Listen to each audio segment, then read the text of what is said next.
You think you're just slowing down, just tired, just not as hungry lately. But what if I told you, your body might already be giving you quiet hints about how many good years you have left? After 70, every year doesn't just feel more precious. It is.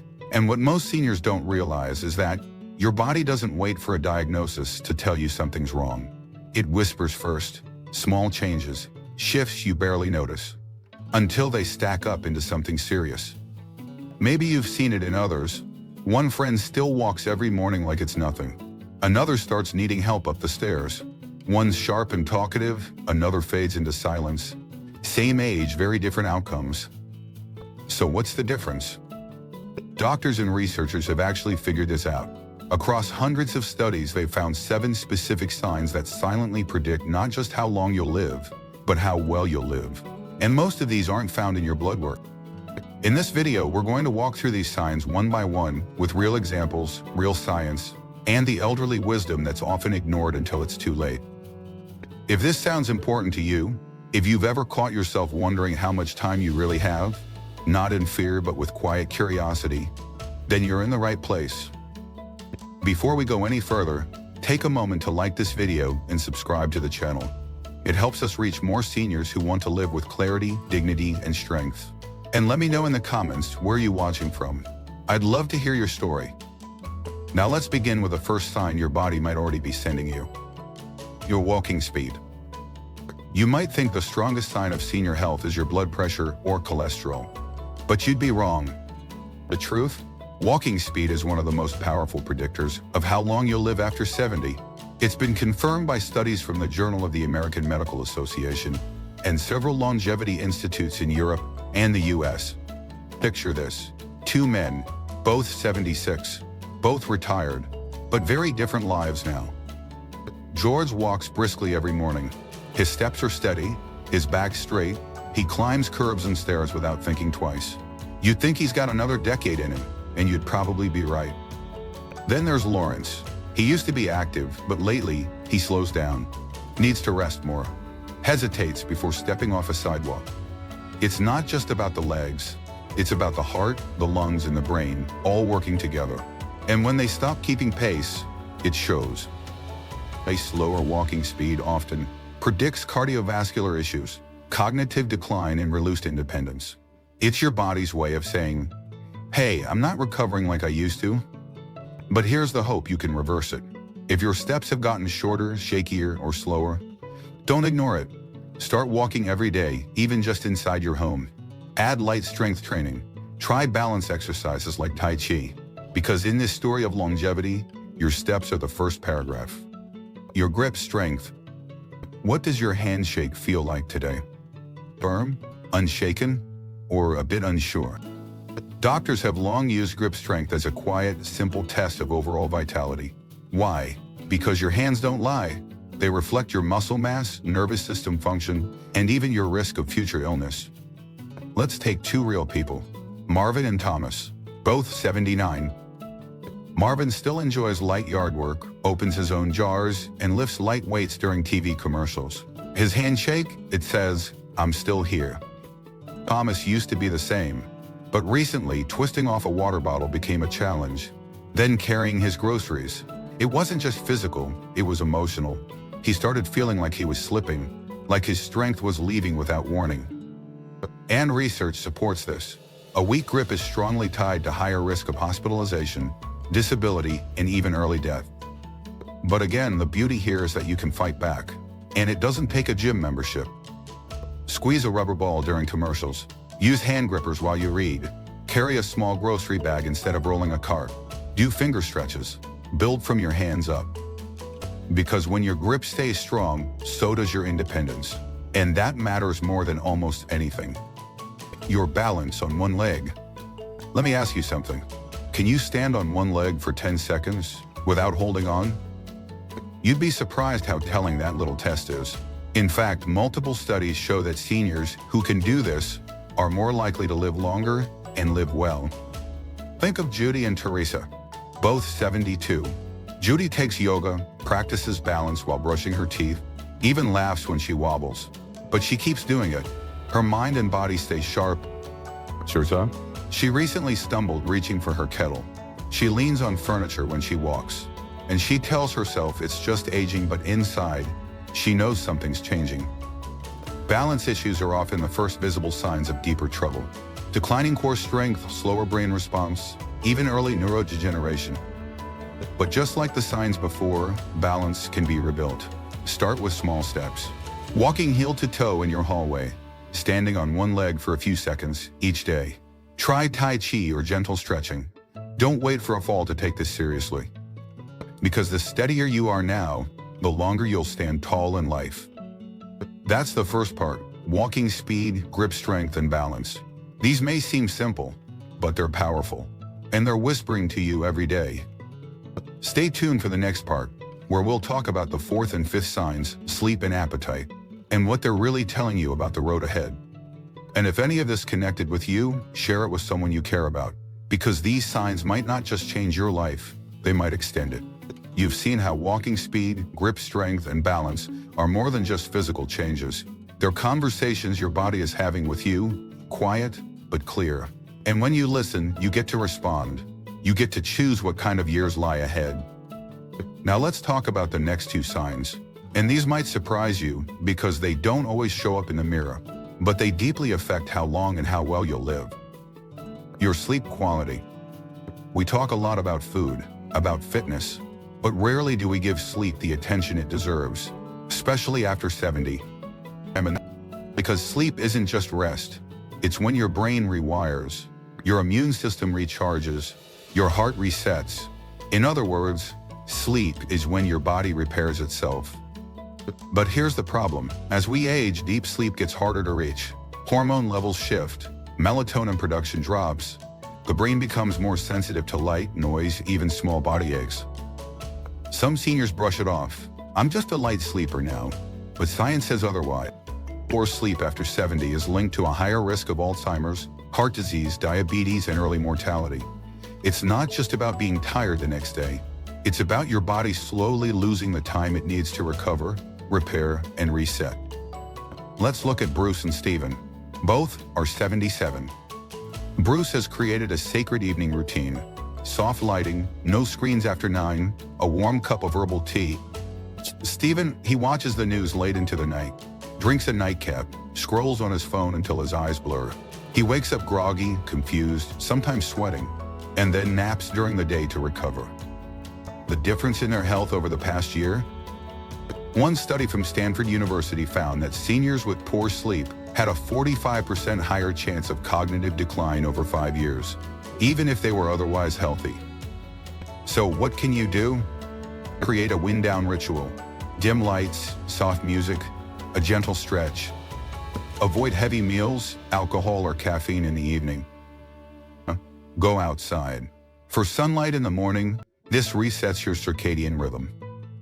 Keep your room cool and dark, ideally around 65 dEC, and turn off screens at least 1 hour before bed. Sleep is your body's repair shop. If it's closed for repairs, you can't heal. If it's open and thriving, you give yourself a second chance. Every night. Your appetite and eating habits.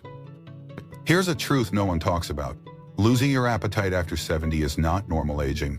It's a warning. When you stop feeling hungry, when food becomes a chore, when your weight starts slipping without effort, your body is trying to tell you something. Let's talk about Mary and Eleanor, both 75. Mary still enjoys her meals. She experiments in the kitchen, snacks on fresh fruit, and maintains a steady weight. Mealtimes are her anchor, a moment of joy, nourishment, and routine. Eleanor, she used to be the same, but lately she skips meals, says nothing tastes right. She's lost weight, feels weaker, and brushes it off with a quiet. But here's what we now understand. A fading appetite in seniors often means declining metabolic function, poor nutrient absorption, or early signs of depression or cognitive decline. When you don't eat, your body starts breaking down muscle. Your immune system weakens, your mood dips, your balance worsens, and your independence, it begins to fade. But, and this is so important, you can turn it around. Focus on small, colorful, nutrient-rich meals. Add healthy fats for energy. avocado, olive oil, nuts. Use herbs and spices to bring flavor back. Eat in a calm, joyful setting. The environment matters. And eat with someone if you can. Loneliness is an appetite killer. One more thing, don't force large meals. Seniors do better with smaller, frequent portions. And here's something powerful. When you start nourishing your body with intention, not just out of routine, everything starts improving. Your mood, your energy, even your sleep. Food is not just fuel. It's connection, it's healing, it's memory. So next time you're at the table, ask yourself, am I eating because I have to or because I still want to live well? By now, we've looked at 5 signs, not medical tests, not fancy scans, just the simple rhythms of daily life. How you walk, grip, balance, rest, and nourish. And if you've seen yourself in any of these, that's not a reason to worry. It's an invitation to act, to change, to take your health into your hands before it takes itself away. When you're ready, I'll show you the final 2 signs, the ones that go even deeper. They live not in your body, but in your mind and your connections. And they might just be the most powerful predictors of all. By now you've seen how the body speaks, in footsteps, in hands, in how steady you stand, in the quiet of your sleep, in the way you respond to your next meal. But the final 2 signs we're about to talk about, they go deeper. These don't just live in your routine. They live in your mind, in your emotions, and most importantly, in how you respond to life itself. These signs predict more than how long you'll live. They whisper something even greater, how fully. Let's look closer. Your ability to handle stress. There's no blood test for it, no scan, no button your doctor can press. But the way you deal with stress might be the single biggest factor in how long and how peacefully you live after 70. You already know that stress affects your heart, your blood pressure, your immune system. But what you may not know is that stress after 70 works differently than it did in your 40s. Younger bodies bounce back. Older ones, they absorb it, carry it, let it settle in the bones. Let's meet Alan and Raymond, both 78. Alan has worries, we all do, but he's built habits around them. Every morning he takes 5 deep breaths, keeps a journal, calls his grandson every Thursday, laughs at his mistakes and lets things go. Raymond, he holds everything in, replays past regrets, watches too much news, avoids phone calls because he doesn't want to be a burden. On the outside, he looks fine, but inside, he's quietly unraveling. And science backs this up. Seniors with chronic stress are at a much higher risk of stroke, inflammation diseases, and memory decline. But here's the beauty of being older. You've already been through the worst. You've survived things younger people haven't even imagined, which means you have the tools even if they're buried under the noise. Here's how to bring them back. Practice the 4-7-8 breath. Inhale for 4, hold for 7, exhale for 8. Go outside. Nature isn't just beauty, it resets your nervous system. Laugh more. Even fake laughter can lower cortisol. No, not to fix, just to release. And perhaps the hardest but most healing, forgive yourself, others, the past. Stress isn't a sign of weakness, it's a sign that you're human. But carrying it, that's a choice you don't have to keep making. Because the lighter your heart becomes, the longer your body tends to follow. Your social connection. Longevity doesn't just live in your heart or your brain. It lives in your voice, your stories, in the sound of someone saying your name with warmth. After 70, the most dangerous illness is not diabetes or heart disease. It's isolation. Multiple studies from Harvard, the CDC, and medical centers around the world have found that social isolation increases the risk of early death by up to 45%. More than obesity, more than smoking. It shortens your life, and it shrinks your days, even while you're still in them. Let me tell you about Eleanor and Barbara, both 79. Eleanor isn't wildly social, but every Thursday she joins a book club. She writes cards to her great-grandchildren. She sends voice notes to her niece. When her neighbor's roses bloom, she compliments them. Barbara, she used to have lunch dates, church friends, but life shifted, people moved away. She didn't want to bother anyone. Now she eats alone, watches the same shows every evening, and waits for the phone to ring. Barbara isn't forgotten, but she feels forgotten, and that, my friend, is just as damaging. but it doesn't have to stay this way. You don't need a crowd, you just need one or two real connections. And if you've drifted away, that's okay, you can begin again. Here's how. Call someone you haven't spoken to in years. Start a small weekly tradition, tea on Tuesdays, even if it's just you. Join a community group, library club, or senior walking group. Volunteer, even once a month. Your presence matters. Or just sit outside. Say hello to the neighbor walking by. And if none of that feels possible right now, start by reconnecting with yourself. Speak kindly to yourself. Write a letter to your younger self. Read old journals. Reflect on the moments that shaped you. Because connection doesn't begin with other people. It begins with remembering you're still here. So now you've seen them. The 7 subtle signs. How you walk, how you grip, how you balance, how you sleep, how you eat, how you carry stress, how you connect. Each one whispers, none of them shout. But when you listen, when you really listen, you give yourself a powerful gift. Not just the chance to live longer, but to live better. Now, ask yourself gently, am I walking slower than I used to? Is my grip weaker? Do I feel unsteady? Am I truly resting at night? Do I enjoy my meals or just push through them? Am I carrying too much stress without release? Who did I connect with this week? You don't have to fix everything today, but you can start. Because these signs aren't predictions, they're invitations. To take your life back, one small choice at a time. Tonight, maybe you choose to take a 10-minute walk. Maybe you grip your toothbrush a little tighter. Maybe you make a call you've been putting off. Maybe you eat an apple with intention. Whatever it is, begin there.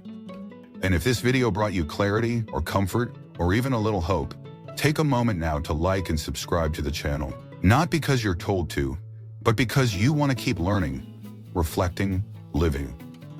Leave a comment and let me know where you're watching from. I'd love to hear your story. And thank you truly for being here, for listening, for reflecting, for still showing up. Because elderly reflections matter, your wisdom matters, and the years ahead, however many there are, they still belong to you. Here's to walking forward, with strength and with grace. We'll see you next time.